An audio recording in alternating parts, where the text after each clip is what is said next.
leave one message, and that is that Africa's growth prospects for the next 40 years are extremely strong.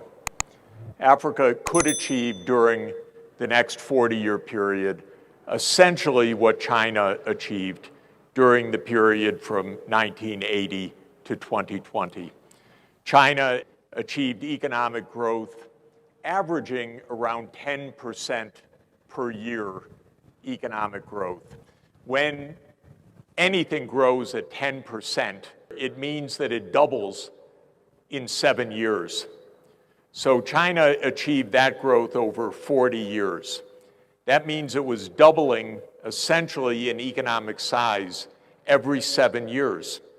And in a 40-year period, that is 5 doublings, 35 years plus. China achieved about a 35-time increase of output from 1980 to 2020.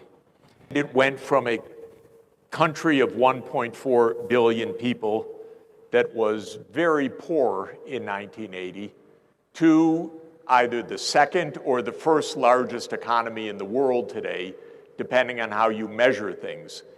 My view is that this is possible for Africa and that this should be the aim.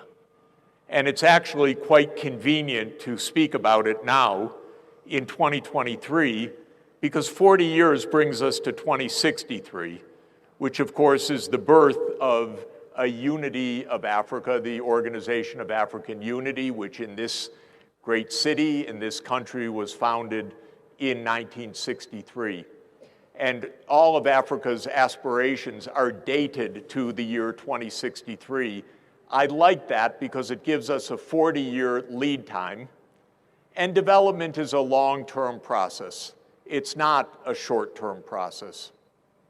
We should aim for nothing less than 8 to 10% per year compound economic growth over the next 40 years, so that African poverty will be a thing of the past, and Africa will be solidly a middle-income region of the world, and many parts of Africa high income in the world by 2063. Economic development is a very high return activity if you do it right, and if you're lucky to avoid wars and calamities, so you have to stay peaceful. The returns to economic development of a poor region are just about the highest returns on investment of anything in the world. I'd rather invest in Ethiopia's future than in some high-tech company, because a high-tech company will not achieve compound interest returns of what Ethiopia can achieve of 15 to 20%. Sonia and I went to China the first time in 1981. At the time, there were no private vehicles on the streets anywhere. There was poverty. There were lots of bicycles already, but there was poverty. And we went in 1981, and we've gone almost every year since then. And you could see the rise of a completely modern, cutting-edge economy in that period. So that's what I believe Africa should aim for and what Africa can achieve. Make a skilled population with solid knowledge, with entrepreneurial capacity, with understanding how to use cutting-edge technology. Give them the tools of ports, fast rail, and all the rest, power and so forth. The business will come. Believe me, there's so many business opportunities in agriculture, in mining, in manufacturing, in tourism, in services, in finance. They're unlimited here. Everywhere you look, you can see business opportunities.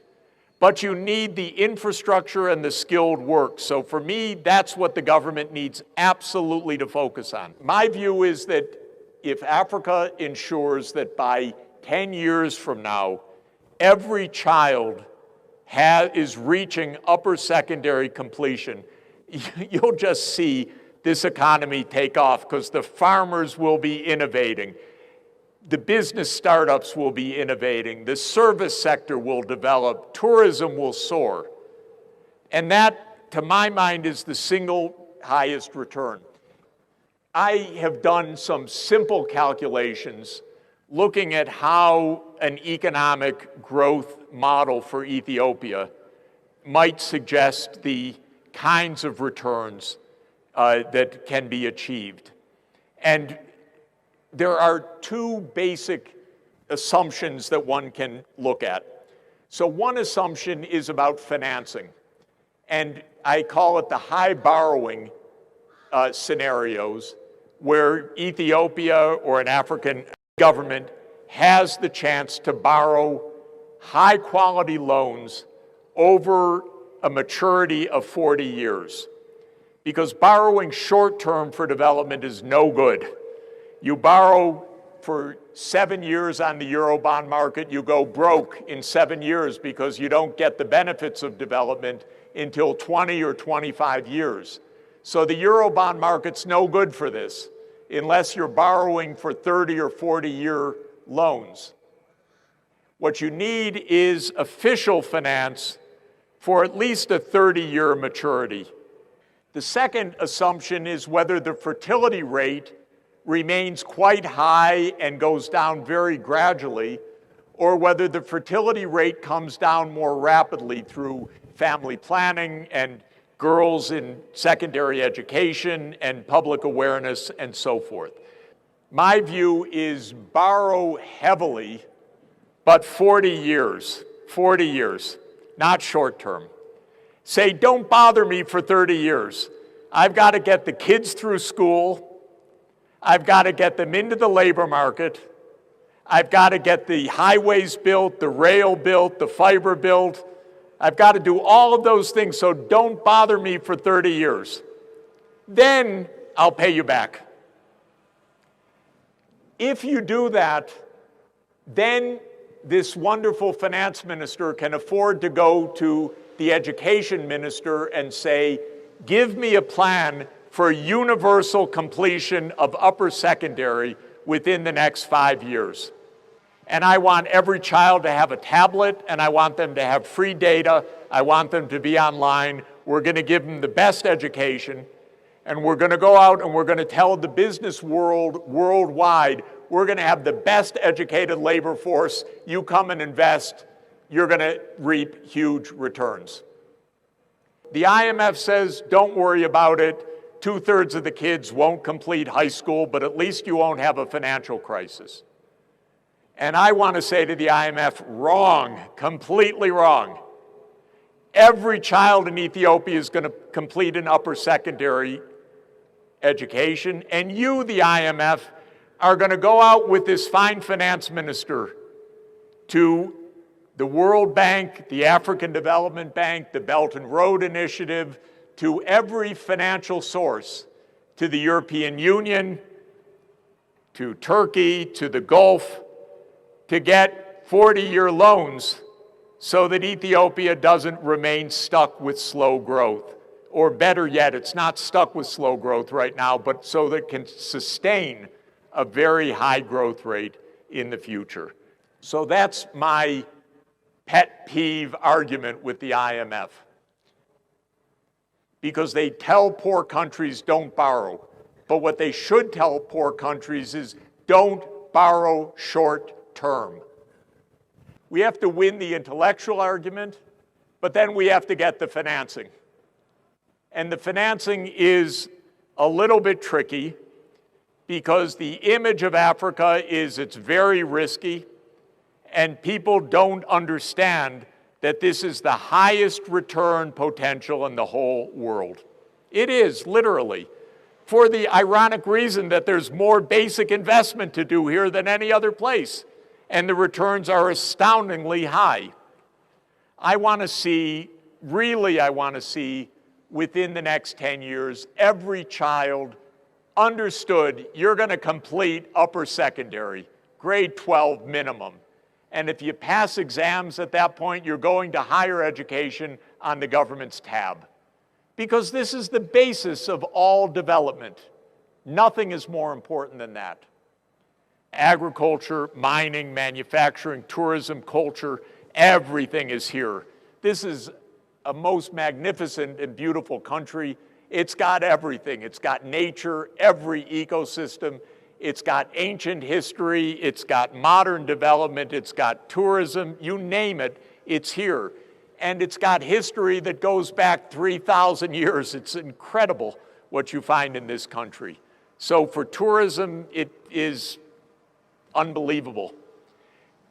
You know, there's so many difficult regions in Africa, in the Horn of Africa, in the Sahel, but they're all trapped in poverty right now. They all need the boost to get out of the syndrome of poverty. They all need a lot more investment. And they need regional investment strategies that would connect Ethiopia with South Sudan, with Kenya, with Eritrea, with Somalia, with Somaliland, because you build a regional economy this way. And that will also reduce risks and help each of the neighboring countries also to develop a deeper strategy. And each region and the AU as a whole needs to build out its partnerships with other regions. So Africa as a whole needs strong relations with the Gulf countries, for sure, with Turkey, with Russia, with China, with Japan, with Korea, with the United States, with the European Union. And all of this is possible right now. The Gulf, I just came from Dubai, their sovereign wealth funds have trillions of dollars. They want food security. You are their food security. There's no limit to the investments they'll bring. So this is another part of the regional strategy that I think is so important. Of course, we need global cooperation. We need peace on this planet. That would be the first most important thing. I testified in the UN Security Council a couple of weeks ago. My point was, for all the wars we have right now, they could be stopped immediately because they're about politics. They're not about some intrinsic underlying urge for war. They're about politics. So politics can find political solutions. And diplomacy is absolutely the cheapest possible investment with the highest returns, even higher than education, because there's nothing more destructive than war. It's absolutely the worst single investment in the world, not to mention the fact that the world spends $2.5 trillion a year on armaments, and the United States alone 40% of that, which is absurd. Why does any country need to spend $1 trillion on armaments in this world? All you do is build up armies that want to go fight someplace. And so it's absolutely ridiculous. One of my fervent hopes that I worked on for a number of years was to help the African Union to become the G21st country. As you know, now the AU has joined the G21. Don't ever call it the G20 again, please. It has African Union, it's now the G21. So we also have to get the message right.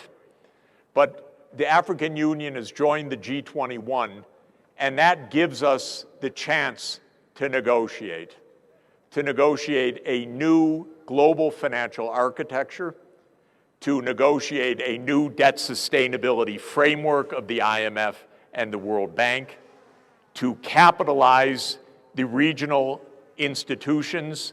For example, the African Development Bank should be about 20 times larger than it is. Do you know the total lending of the African Development Bank is about $5 billion a year for 1.4 billion people? That's a little more than $3 per person in Africa. That's not good enough. Let me just end here by saying it's not only rhetoric, it is actually very deeply held, my deeply held view that these next 40 years will be Africa's years. This will be a period of tremendous development.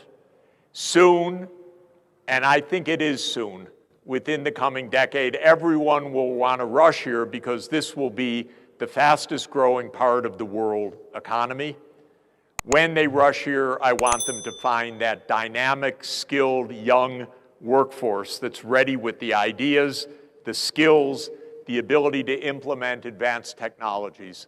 And if those pieces can be put together, this will be a glorious period in the period to 2063. Thank you very much.